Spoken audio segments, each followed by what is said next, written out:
Kita ketikkan kata kunci misalkan Ngawi, maka nanti akan ditampilkan ya yang ada di Kabupaten Ngawi. Kemudian di sini kita bisa lihat pengumumannya. Maka di sini akan ditampilkan daftar pegawai non ASN yang sudah melakukan pendataan. Baiklah sobat semuanya, berikut ini kita akan berikan update informasi baru saja rilis surat edaran terbaru dari Kemenpan RB, yaitu kepada teman-teman seluruh tenaga honorer ya, terkait tentang pendataan non ASN 2022, yaitu tidak lanjut pendataan non ASN tahun 2022, yang mana nanti deadline-nya inilah tanggal 9 Oktober tahun 2022. Bagaimanakah informasinya, apa yang harus kita lakukan? Silahkan simak video ini sampai selesai. Namun sebelum kita lanjutkan, perlu saya ingatkan bagi teman-teman yang mungkin baru pertama kali menemukan channel ini, silahkan klik tombol subscribe-nya dan aktifkan notifikasi loncengnya, sehingga nanti jika ada update video terbaru, teman-teman tidak akan ketinggalan informasi. Baiklah sobat semuanya, di sini baru saja dari Kementerian Pendayagunaan Aparatur Negara dan Reformasi Birokrasi ini mengeluarkan surat edaran terbaru ya, yaitu surat dengan pengumuman nomor sekian ini, yaitu terkait tentang uji publik hasil pendataan non ASN tahun 2022. Ya, mana di sini kalau kan misalkan kita lihat ya, yaitu isinya itulah menindaklanjuti surat Menteri Pendayagunaan Aparatur Negara dan Reformasi Birokrasi sebelumnya tertanggal 30 September tahun 2022, yaitu perihal tindak lanjut pendataan tenaga non ASN di lingkungan instansi pemerintah. Bersama ini disampaikan sebagai berikut. Jadi untuk yang pertama itu adalah isi pengumumannya, hasil pendataan tenaga non ASN di lingkungan Kementerian Pan RB ini setelah proses evaluasi dan juga verifikasi melalui aplikasi pendataan tenaga non ASN tahun 2022 yang sesuai dengan surat PLT Menpan RB sebelumnya tertanggal 22 Juli 2022 perihal pendataan tenaga non ASN di lingkungan instansi pemerintah. Ini ada sejumlah 52 orang ya, sebagaimana terdapat dalam lampiran unit kerja sesuai dengan peraturan Pan RB nomor 25 tahun 2019 tentang organisasi dan tata kerja Kemenpan RB. Ya, mana untuk poin yang keduanya di sini kalau misalkan kita lihat, yaitu tujuan dari pendataan ini adalah untuk melakukan pemetaan jumlah tenaga non ASN di lingkungan Kemenpan RB, bukan untuk mengangkat tenaga non ASN menjadi ASN. Kami memberikan kesempatan kepada masyarakat untuk dapat memberikan umpan balik apabila terdapat penyimpangan terkait tentang pendataan tenaga non ASN di lingkungan Kemenpan RB dengan menyampaikan surat resmi ya yang ditandatangani di atas materai, yaitu 10.000. Nah, ini adalah terkait tentang uji publik. Kalau misalkan kita lihat dari pengumuman ini adalah uji publik untuk yang di Kemenpan RB. Nah, selanjutnya untuk yang di seluruh honorer di seluruh Indonesia itu juga diberikan yaitu batas waktu untuk melakukan uji publik, teman-teman. Yang mana di sini seperti yang diketahui dalam surat edaran sebelumnya, itu adalah untuk uji publik ini digunakan bagi teman-teman yang mungkin dalam pendataannya ini ada kekeliruan nama, kemudian data ini nanti bisa dilakukan pembenahan ya, tentunya dengan mekanisme yang sudah dijelaskan. Selanjutnya bagi teman-teman yang ada di instansi daerah, tentunya honorer di daerah ya, ini kita bisa melihatnya pada portal web instansi kita masing-masing untuk melihat uji publiknya. Misalkan saja di sini kita bisa masuk ke BKD. Misalkan adalah di sini ada Blora ya. Nah, di sini bagi teman-teman yang ada di Blora, tentunya kalau misalkan di instansi-instansi yang lainnya, di sini kita bisa berkunjung ke web instansi masing-masing untuk melihat hasil uji publiknya.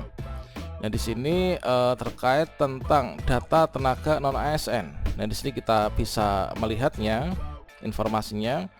Selanjutnya untuk langkahnya baik itu di Kemenpan RB maupun juga di instansi daerah ini adalah sama, teman-teman. Jadi pertama-tama di sini kalian bisa klik bagian download ya atau diunduh. Selanjutnya di sini langkah berikutnya setelah pendataan ini yang mana kita masuk dalam masa-masa uji publik, Di sini nanti keterangannya apabila ada sanggahan atau pengaduan, keberatan, kesalahan penulisan dan lain sebagainya, maka disampaikan ya. Di sini untuk pengaduan secara tertulis ini ke BKPP. Kalau misalkan di sini adalah tanggal 7 Oktober, tentunya masing-masing daerah ini akan diberikan tenggat waktu yang berbeda-beda. Nah, di sini kalian bisa melihat untuk data-data teman-teman ini kira-kira apakah sudah sesuai ataukah belum. Kalau misalkan belum, ini bisa segera untuk dilakukan pembenahan ya teman-teman. Seperti yang telah disampaikan oleh BKN, yaitu hasil pendataan tenaga non ASN ini kita sudah masuk dalam tahap prafinalisasi. Nah, di sini kita bisa melihat untuk data-data kita, yaitu di sini ya pada bagian pengumuman non ASN bkn.go.id. Maka berikutnya di sini kita akan diarahkan menuju ke portalnya, yaitu pengumuman non ASN bkn.go.id /pengumuman. Ini data yang tampil adalah merupakan data pengumuman dari BKN. Ini adalah merupakan kondisi data prafinalisasi ya. Nah, di sini kita bisa melihat untuk daerah kita masing-masing. Kalau misalkan teman-teman ini kesulitan untuk mengakses web instansinya, misalkan di sini saya akan mengakses untuk di daerah saya, misalkan ini bisa kita ketikkan ya. Nah, kita ketikkan kata kuncinya. Nah, ini teman-teman, kita ketikkan kata kunci misalkan Ngawi, maka nanti akan ditampilkan ya yang ada di Kabupaten Ngawi. Kemudian di sini kita bisa lihat pengumumannya. Maka di sini akan ditampilkan daftar pegawai non ASN yang sudah melakukan pendataan. Nah, teman-teman bisa mengecek untuk data-datanya, apakah kira-kira datanya ini sudah benar ataukah belum. Tentunya di sini yang dimasukkan adalah dari THK2 dan juga tenaga non ASN ya, yang masuk dalam kriteria untuk pendataan ini. Kemudian teman-teman juga bisa melihat untuk daerah teman-teman, misalkan di sini kita akan melihat di sini baik itu instansi pemerintah maupun juga instansi daerah. Nah, di sini kita bisa cukup menghentikan kata kunci saja. Misalkan di sini adalah daerah saya ini Sragen misalkan ya. Nah, di sini kita cukup masukkan kata kunci Sragen, kemudian kalian bisa klik enter atau tunggu, kemudian kita bisa lihat pengumumannya. Maka nanti akan ditampilkan yaitu seluruh data hasil pendataan dari tenaga non ASN, entah itu dari non THK2 atau dari THK2.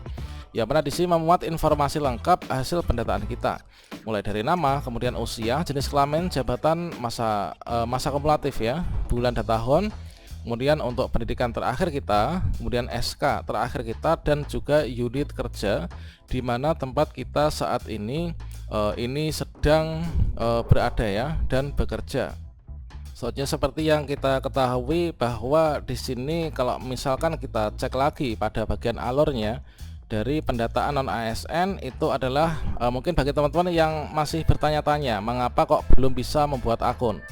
Nah, belum bisa membuat akun padahal saat ini untuk pendataan itu sudah ditutup ya teman-teman. Jadi persyaratan pertama ini adalah teman-teman mengumpulkan data ke instansi. Selanjutnya admin atau operator instansi dari pendataan non ASN ini mendaftarkan data kita itu ke aplikasi atau pendataan non ASN ini.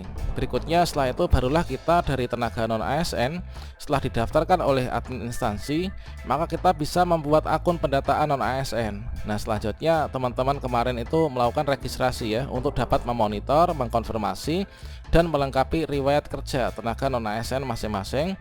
Dan tenaga non ASN ini dapat mencetak ya hasil resume berupa kartu pendataan non ASN.